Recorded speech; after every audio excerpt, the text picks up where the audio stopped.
بسم اللہ الرحمن الرحیم۔ السلام علیکم ورحمۃ اللہ وبرکاتہ۔ آج ہم بات کرنے جا رہے ہیں حضرت ابراہیم علیہ السلام کے بارے میں۔ حضرت ابراہیم علیہ السلام اللہ تعالیٰ کے مقرب ترین پیغمبروں میں سے ایک ہیں۔ آپ علیہ السلام کا مقام و مرتبہ اللہ تعالیٰ کے نزدیک بہت بڑا ہے۔ آپ علیہ السلام اپنی زندگی اللہ تعالیٰ کا خالص بندگی اور اس کی خالص اطاعت میں گزاری۔ ابراہیم علیہ السلام کی ولادت ابراہیم علیہ السلام کی ولادت نمرود بن کنعان کے دور میں ہوئی۔ اس کے بارے میں کہا جاتا ہے کہ وہ انتہائی ظالم اور سنگ دل آدمی تھا۔ اس کا تعلق اس قبیلے سے تھا جس کی طرف حضرت نوح علیہ السلام کو بھیجا گیا تھا۔ 1000 برس تک اس نے بادشاہت کی اور وہ ملعون خدائی کا دعویٰ کرتا تھا۔ ایک روز نمرود تخت پر بیٹھا تھا، تمام لشکر اس کے گرد حاضر تھا۔ تقدیر الہی سے جادوگر نجومی سر جھکائے غمناک بیٹھے تھے۔ نمرود نے وجہ پوچھی تو انہوں نے بتایا کہ آسمان میں ایک نہایت روشن ستارہ نمودار ہوا ہے، اس جیسا نہ کبھی پہلے دیکھا اور نہ سنا، اور یہ بھی کہا کہ آپ کی رعایا میں ایک لڑکا پیدا ہوگا جس کے ہاتھوں آپ کی حکومت چلی جائے گی۔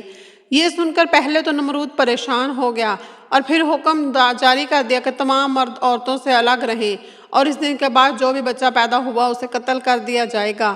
حضرت ابراہیم علیہ السلام کی ولادت انہی دنوں میں ہوئی، لیکن اللہ پاک نے آپ علیہ السلام کو ظالموں سے محفوظ رکھا۔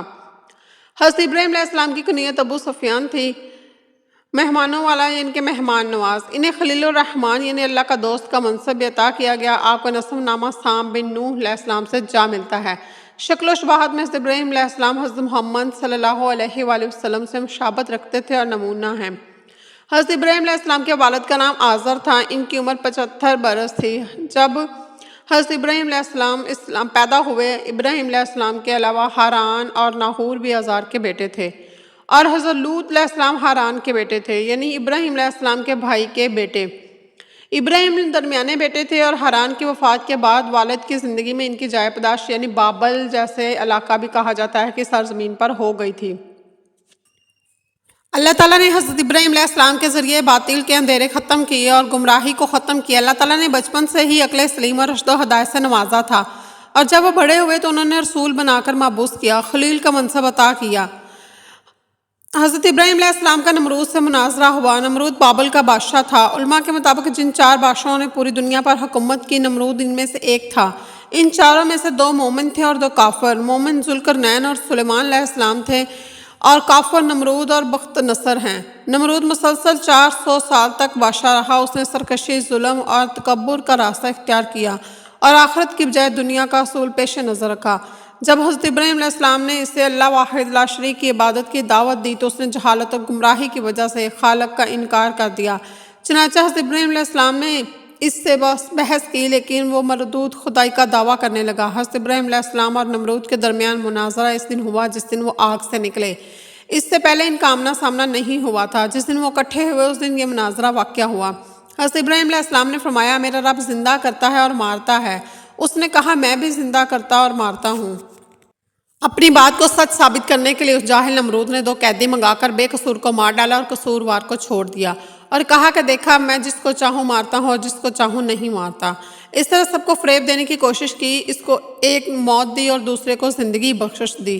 اس کا یہ عمل حضرت ابراہیم علیہ السلام کی دلیل کا جواب نہیں تھا، اور نہ ہی اس موضوع مناظرہ سے کوئی تعلق تھا، بلکہ یہ بیکار بات تھی جس سے ظاہر ہوا کہ اس کے پاس کوئی دلیل نہ تھی۔ حضرت ابراہیم علیہ السلام نے جو دلیل پیش فرمائی تھی وہ یہ تھی کہ جانداروں کا جینا مرنا عام مشاہدے کی چیز ہے، کیونکہ یہ واقعات خود بخود پیش نہیں آ سکتے، لہٰذا ضرور کوئی ایسی ذات موجود ہے جس کی مشیت کے بغیر ان اشیاء کا وجود میں آنا محال ہے۔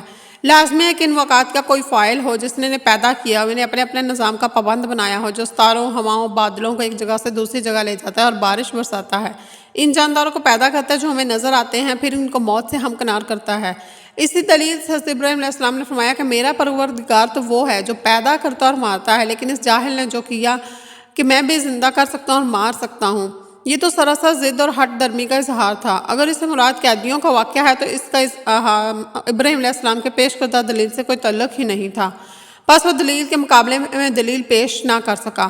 چونکہ بحث میں نمرود کی شکست کا یہ پہلو ایسا تھا کہ حاضرین یا دوسرے لوگوں میں سے بہت سے ابراہیم السلام نے ایک اور دلیل پیش کی اور اس سے سب کے سامنے لاجواب ہونا پڑا۔ ارشاد باری تعالیٰ ہے، ابراہیم نے کہا، اے اللہ تو وہ ہے جو سورج کو مشرق سے نکالتا ہے اور مغرب میں غروب کرتا ہے، یعنی یہ سورج روزانہ مشرق سے نکلتا ہے جس نے اس کو پیدا کرنے والے اور چلانے والے نے مقرر کر رکھا ہے۔ اگر تو ہی زندگی اور موت کا مالک ہے تو جیسا کہ تیرا دعویٰ ہے کہ تو زندہ کرتا اور موت دیتا ہے، تو اس کو مغرب سے ہی نکال کے دکھا، کیونکہ جس کے ہاتھ میں زندگی اور موت کا اختیار ہو وہ جو چاہے کر سکتا ہے۔ اس نے نہ منع کیا جا سکتا نہ مغلب کیا جا سکتا ہے، بلکہ وہ ہر چیز پر غالب ہوتا ہے، ہر چیز اس کے حکم کا تابع ہوتی ہے۔ اگر تیرا دعویٰ سچا ہے تو یہ کام کر، ورنہ ثابت ہو جائے گا کہ تیرا دعویٰ غلط ہے، اور یہی حقیقت ہے۔ ہر شخص جانتا ہے کہ تو یہ کام نہیں کر سکتا، تو اس قدر عاجز ہے کہ ایک مچھر بھی پیدا نہیں کر سکتا۔ اس طرح حضرت ابراہیم علیہ السلام نے اس کا جاہل اور عاجز ہونا واضح فرما دیا، لہٰذا اس کے پاس کہنے کو کچھ نہیں تھا، اس کا منہ بند ہو گیا۔ اس لیے اللہ پاک فرمایا، یہ سن کر کافر حیران رہ گیا، اور اللہ نے انسان